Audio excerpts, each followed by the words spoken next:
On est à un mois de la présidentielle au Venezuela et cette fois, l'opposition y croit. Après plusieurs tentatives infructueuses, elle a réussi à imposer un candidat et ça c'est déjà un miracle. Edmundo González Urrutia, il est en tête dans les sondages et on en parle avec vous Léa Hurel. Bonjour, on vous retrouve en direct de la rédaction hispanophone de France 24 comme chaque mercredi. On est à 40 jours donc du jour J au Venezuela. Quel est l'état d'esprit de l'opposition ? Bonjour Julien, eh bien l'opposition est entre l'espoir et la préoccupation.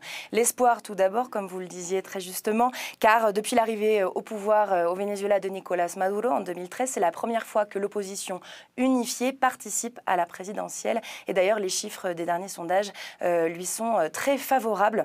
Mais au Venezuela, s'opposer au gouvernement chaviste reste compliqué, voire dangereux. L'opposition dénonce depuis des mois une stratégie de harcèlement et l'opposition dénonce aussi la détention au cours des derniers jours d'au moins 5 militants politiques, détention pour incitation à la haine et conspiration. Et ça illustre bien effectivement cette stratégie de harcèlement de la part des autorités.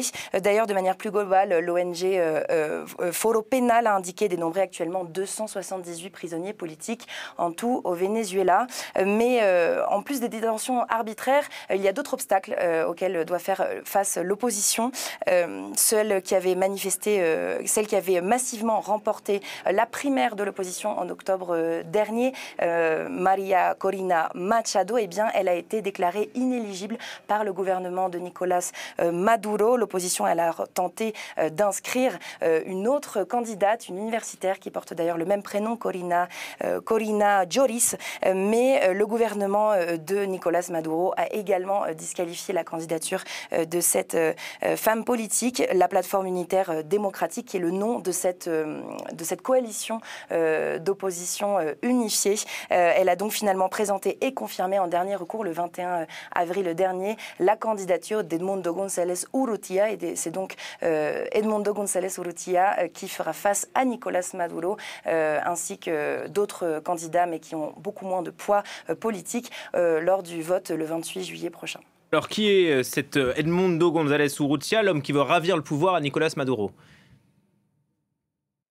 Eh bien, c'est un total inconnu du grand public. Il a 74 ans, c'est un ancien diplomate. Il a d'ailleurs été, entre autres, ambassadeur en Algérie dans les années 90, puis en Argentine entre 98 et 2002, quand Hugo Chávez, le chef historique de la révolution bolivarienne, est arrivé au pouvoir au Venezuela. Puis, comme nombre de ses collègues, eh bien, il a été mis sur la touche. Et depuis sa nomination comme candidat officiel de l'opposition, en presque 2 mois, eh bien, il est parvenu à se faire connaître de tout le Venezuela et cela sans même sortir de chez lui. Alors ça, comment ça a été possible ?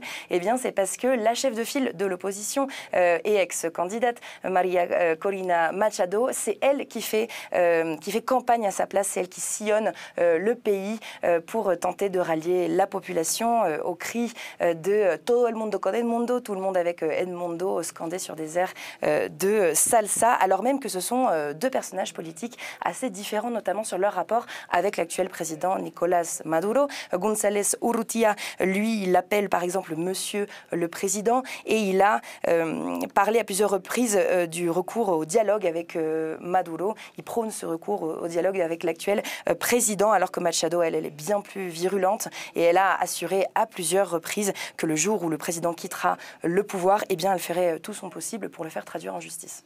On le disait, Léa, les sondages sont plutôt donc favorables à l'opposition. Est-ce que cette fois, elle pourra parvenir à détrôner le pouvoir aux chavistes qui sont à la tête du Venezuela depuis 25 ans maintenant, un quart de siècle ?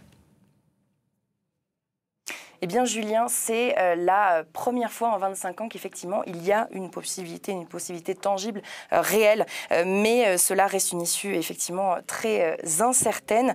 Premièrement, le gouvernement de Maduro pourrait, au dernier moment, tout à fait disqualifier, déclarer inéligible à ce fameux Edmundo González Urrutia. Et il y a également la crainte de fraude électorale au Venezuela. L'opposition n'a pas d'effectifs suffisants pour pouvoir contrôler la bonne tenue du scrutin dans tous les bureaux. bureaux de vote du pays. Également, il faut noter qu'il n'y aura pas finalement de mission d'observation électorale de l'Union européenne. Elle a été congédiée le 28 mai dernier, alors même que sa présence avait été promise par le gouvernement de Nicolás Maduro. Il faut également parler de ces presque 9 millions de Vénézuéliens qui ont fui le pays, qui vivent actuellement à l'étranger et pour qui en fait l'inscription pour pouvoir voter depuis l'étranger est très compliquée, c'est très coûteux. Il y a aussi des problèmes de légalité. Donc c'est tout un électorat en fait qui ne va pas rentrer en compte pour ce vote du 28 juillet. Et même si la majorité des électeurs votent contre Maduro, le président actuel va-t-il reconnaître ces résultats? Va-t-il annoncer ces résultats?